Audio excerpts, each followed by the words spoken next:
বহুত কথা ভাবি চিন্তি চাই ময়ো মানুহটোক কৈছোঁ আজিৰ পৰা মাল বেছিকৈ খাবি, কমকৈ খাবি, দৰ্জা খুলি নিদিওঁ, অলপ সৰহকৈ খাই আহিবি। কথামতে কাম। বেচেৰা আজি ঠেংজুত খাই আহি শুই আছিল। মই বহুত ভাল পাইছোঁ।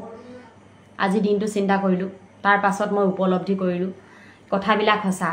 কাৰণ মদাহী মানুহ এটা মদাহী নহয়, এডোখৰ হীৰা হয়, অসমৰ গৌৰৱ হয়। কাৰণ সেইটো কথা আমি জানি থোৱা উচিত যে মদাহী মানুহজনে যি ঘৰ মানুহত মদ খায় সেই মানুহ ঘৰ কেনেদৰে চলিব। যদি এটা মানুহে মদ খোৱা এৰি দিয়ে, তাৰ লগতে তাকে দেখি যদি 2 নম্বৰ এটাই মদ খোৱা এৰি দিয়ে, তেনেকৈ যদি এটা এটাকৈ মদাহী সংখ্যা কমি যায়, সেই মদ বিকা মানুহ ঘৰ কেনেদৰে চলিব? তেহেঁতৰ পৰিয়াল, ল'ৰা ছোৱালীয়ে পেটৰ ভাত কেনেকৈ চলিব? গতিকে মদটো খাব লাগে। মদাহীসকলক মই পূৰ্ণ সমৰ্থন কৰিছোঁ। কাৰণ মদাহীসকলে যিখন দোকানৰ পৰা অকল মালেই খোৱা নহয়, মালৰ লগত খাবলৈ চানা আনে। 1, 2, 3, 4টা মানুহে মাল খাবলৈ যায়। মাল খাবলৈ যাওঁতে 3টা মানুহে 3টা টোপোলা চানা নিলে, 4টা টোপোলা চানা নিলে। সেই চানাকেইটাই তেওঁলোকে মাল খায়। যদি সেই চানাকেইটা নোখোৱা হৈ যায়, মাল নোখোৱা হৈ যায়, তেন্তে সেই চানা দোকানখন কেনেকৈ চলিব? সেইখনতো ঘৰ পৰিবাৰ আছে, তেহেঁতিওতো চলিব লাগিব।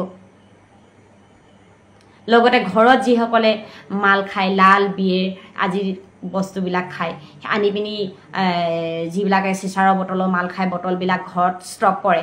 তাৰ ফলত ষ্টক কৰা বস্তুবিলাক কাবাৰীয়ে নিয়ে। কাবাৰীকেইটাই যদি তেনেকুৱা ধৰণৰ বটল নেপায়, তেহেঁতৰ পৰিয়ালটো কেনেকৈ চলিব? তেহেঁতৰ পৰিয়ালটো চলিবলৈ দিগদাৰ হৈ যাব। 1, 2, 3টা পৰিয়ালকে যদি চলাই আছে ল'ৰা ছোৱালীয়ে, এটা মদাহী এটা হীৰাতকৈ কম নহয়। গতিকে একদম সঠিক সিদ্ধান্ত লৈছে। কাৰণ তেওঁলোকে মদ খাবলৈ তেওঁলোকে টাৰ্গেট যিটো দিছে তাৰ সমান্তৰালকৈ চিন্তাও কৰিছে নহয় মদাহীকেইটাৰ কাৰণে। মানুহকেইটাই মদ খাওক, ঘৈণীয়েকহঁতকতো আঁচনিকেইটা ধুনীয়াকৈ দিছে ন।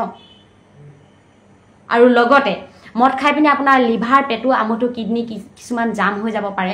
তাৰ ফলতো আপোনালোকক আয়ুষ্মান কাৰ্ড দিছে। আপোনালোকে মদ খোৱা কৰটো ডাইৰেক্ট চৰকাৰলৈ যাব। চৰকাৰে সেইটো পইচা নাখায়। চৰকাৰে সেইটো পইচা আপোনাক যিটো মদ খাই পিনি কিডনী, লিভাৰ, আমঠু, পেটুবোৰ যে বেয়া হ'ব, তাৰ ওপৰতে আপোনালোকক লাখ টকা আপোনালোকৰ ট্ৰিটমেণ্টৰ কাৰণে দিব। কিমান চিন্তা কৰিব আৰু। মানুহখনে সহজ ভাষাত বুজি পোৱা নাই কেলে কথা। ইমান ধুনীয়া সহায় কৰিছে। মাল খোৱাটো কোনো ডাঙৰ কথা নহয়, খোৱা বস্তু এনেও খাব। পইচাটো যেনেদৰে লাগে তেনেকৈ দিব। আপোনালোকে টাৰ্গেট পূৰা কৰক। অকল যিসকলে কম কম খাইছিলে তেওঁলোকে বেছিকৈ খাবলৈ ধৰক। কাৰণ বেমাৰ হ'লেও চিন্তা নাই, মামাই চাব। আৰু সেই 3-4টা পৰিয়ালৰ কথাও চিন্তা কৰক। দেশখন মদাহী হওক, আগবাঢ়ি যাওক, মদৰ নিচাত আমোলমোল হওক। কাৰণ হস্পিটেলবিলাক ধুনীয়াকৈ মদাহীবিলাকক বেডিং হোৱাবলৈ ফিটিং কৰি থৈছে।